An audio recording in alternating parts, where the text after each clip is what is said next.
Bom, pessoal, então vamos falar agora da priorização por importância de equipamentos. Tá? Esse sistema ele pode ser interligado com qualquer dos sistemas de priorização, usando um critério seletivo, onde os equipamentos de maior importância receberão tratamento preferencial dentro de uma mesma prioridade. Pode ser enquadrado como prioridades maiores ou como eventualmente como o projetista quiser definir. Tá? Abaixo seguem definições das classes de equipamentos do ponto de vista operacional.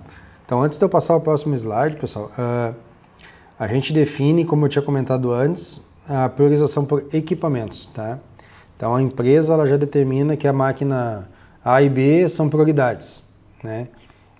Se tiver A, B e C com pendência mecânica, se prioriza A, depois B, depois C. Então, geralmente dentro das empresas a gente já tem esse conhecimento aí, esse feeling da operação, quais as máquinas a gente deve atender primeiro. Então, do ponto de vista de manutenção, equipamentos classe A são manutenção preventiva executada na periodicidade, não pode falhar a preventiva, tá? São equipamentos que não podem parar. Então, voltando lá no início do treinamento, é aquele conceito lá que se teve lá na Segunda Guerra Mundial, de alguns equipamentos que são importantíssimos, eles não podem entrar em falha de forma alguma, são os equipamentos classe A. Tá? Equipamentos classe B, manutenção preventiva pode atrasar um pouco, então se a gente não fizer hoje, fizer semana que vem, fizer daqui a um mês, não tem tanto problema. Equipamentos classe C, manutenção corretiva apenas, então são equipamentos periféricos, que eles não são essenciais ao processo e que a manutenção só é acionada em caso de corretivo. Se a gente pegar do ponto de vista operacional, equipamentos classe A são vitais ao processo e são únicos, então são aquelas máquinas que não tem outra e que se ela parar, paga uma linha de produção ou paga a fábrica toda. Tá? Equipamentos classe B são aqueles vitais ao processo, mas tem outro, então tu tem um backup. Então é importante tu estar com o backup em dia, mas entre um A e um B tu vai naquele que ele é vital e único, né? Os equipamentos classe C, eles não são vitais ao processo, mas são únicos, só tem um. O D, eles não vitais ao processo em duplicado, então os classe D, aqueles que eles não são fundamentais ao processo de fabricação e ainda tem um outro em reserva, então esses são bem tranquilos. E os classe E são improdutivos, né? São equipamentos auxiliares ali que o funcionamento deles não é uma coisa vital aí de longe importante para a empresa.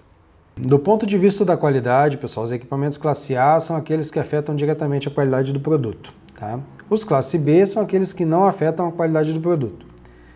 E do ponto de vista da segurança do trabalho, equipamentos classe A são os que afetam a segurança dos trabalhadores. Equipamentos classe B são os que não afetam.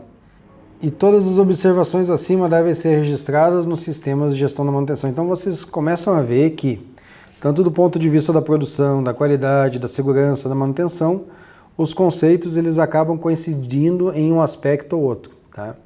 Então o melhor mesmo é que você faça um apanhado de todos esses pontos de vista para poder montar sua matriz de criticidade.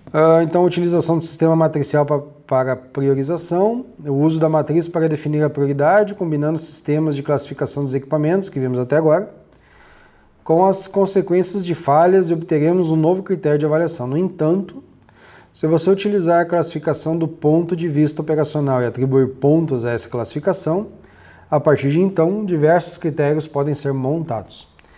Neste caso, podemos utilizar uma combinação de consequências da falha e dos tipos de ação que podem ser montados. Então, eu tenho aqui uma graduação da importância do equipamento, então A, B, C, D, como a gente já tinha visto antes, né? Então, eu tenho pela importância do equipamento, graduação da solicitação da ação solicitada, então manutenção corretiva para eliminar a falha, preventiva eliminar defeitos, preventiva sistemática, preditiva inspeção, melhorias e adaptações e limpeza em equipamentos, tá pessoal? Graduação da consequência da falha, defeito ou não atendimento, então se eu não atender o equipamento, uma eventual falha trará risco às pessoas, uma eventual falha trará risco ao meio ambiente, uma eventual falha provocará a parada total da produção, seria o nível 3.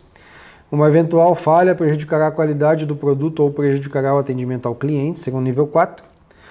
E a eventual provocará redução de produção, seria o nível 5. E uma eventual falha não causa nenhum dos efeitos citados acima, seria o nível 6.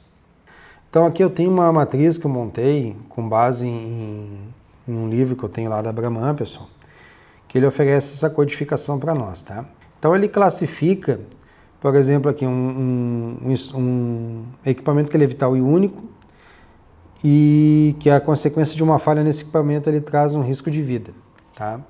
Então ele traz uma classificação 1 e a gente pode ver que um trabalho nesse equipamento vai ser uma emergência, tá? Ele fica de 1 a 6. Então, se eu trabalhar com vital e único e a ocorrência da falha traz um risco ao meio ambiente, ele ainda está dentro da faixa da emergência.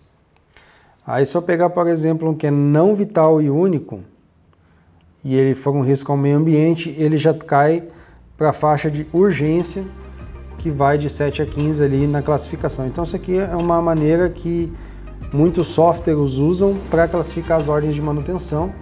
Em alguns deles ali a classe de priorização já sai na própria ordem, obedecendo essa tabela à esquerda aqui.